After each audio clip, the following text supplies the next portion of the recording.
ہندوستان کا نور بجھ گیا اور ارونا رو رہی تھی، ہم ایک عظمت سے محروم ہو گئی۔ پنڈت نہرو کا خیال تھا کہ مولانا تمام عمر عوام سے کھینچے رہے۔ ان کے جنازہ میں عوام کی بجائے خواص کی بھیڑ ہو گئی، لیکن جنازہ اٹھا تو کنگ ایڈورڈ روڈ کے بنگلہ نمبر 4 کے باہر 2 لاکھ سے زائد عوام کھڑی تھی۔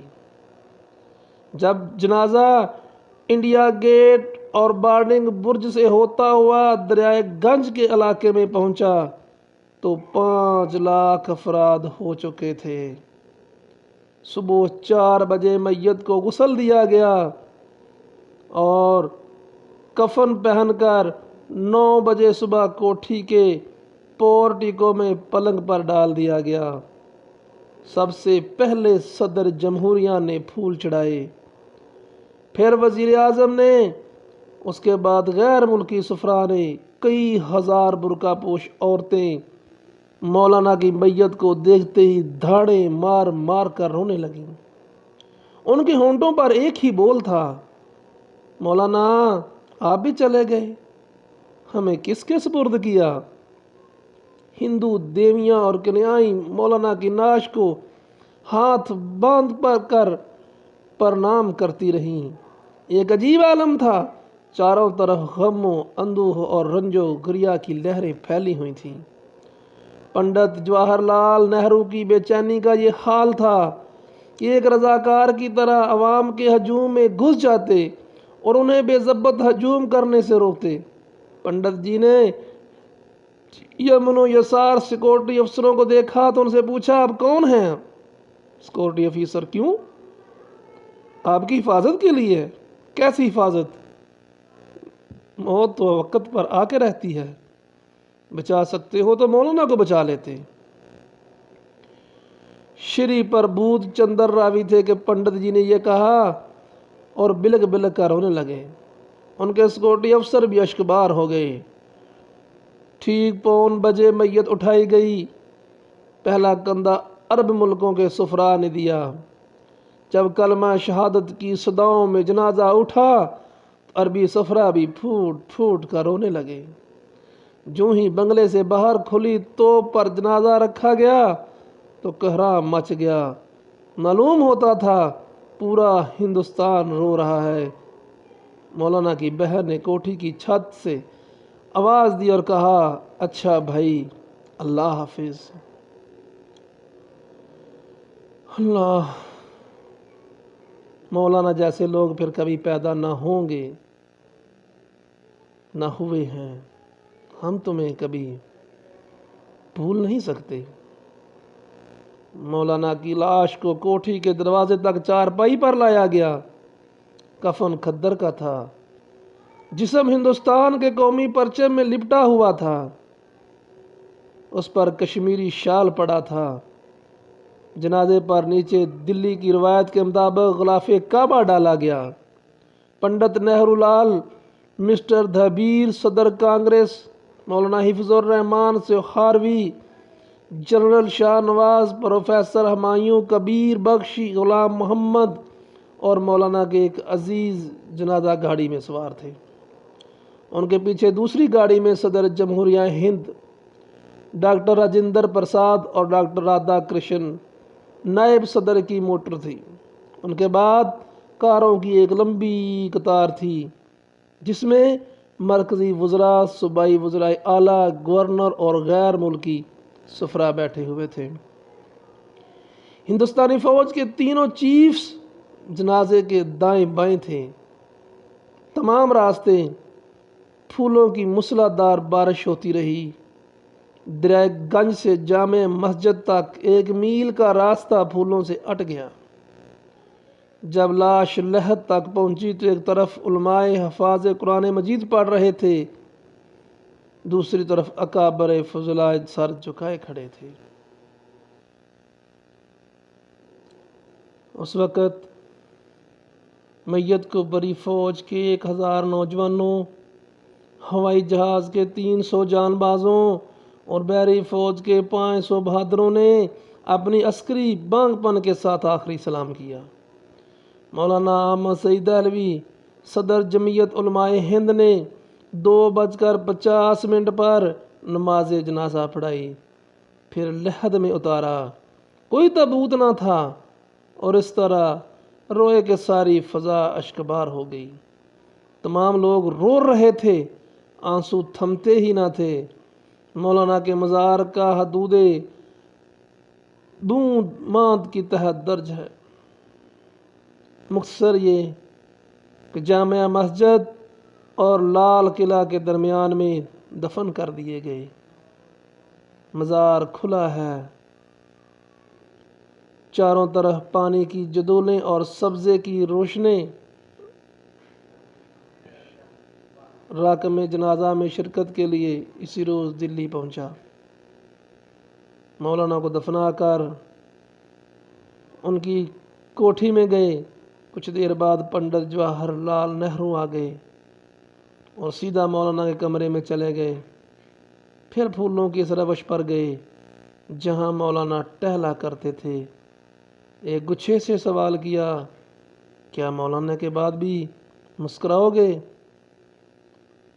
اللہ تو آگے بڑھ کر اداب بجا لایا، کہنے لگے، شورش، تم آ گئے مولانا سے ملے۔ راکم کی چیخیں نکل گئیں۔ مولانا ہمیشہ کے لیے رخصت ہو چکے تھے اور ملاقات صبح محشر تک موقوف ہو چکی تھی۔